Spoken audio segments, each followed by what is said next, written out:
Hello, today I'm going to show you how to calculate the integral of tangent square x plus tangent with the power of 4x dx. Okay, so you can rewrite this integral.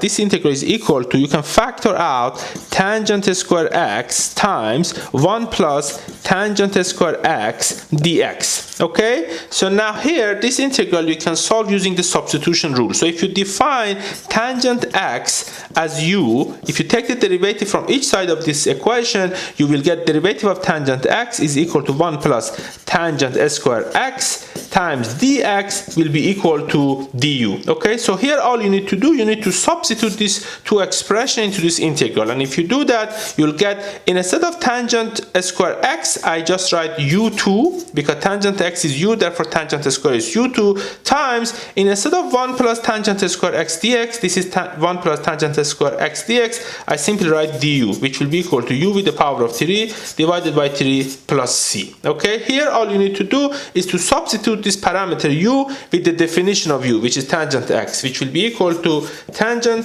3x divided by 3 plus c, which is the constant of the integral. And that's the solution to our integral. I hope you found this video helpful. If you are interested, please feel free to subscribe to this channel so that you get updated when I upload new videos. Thank you.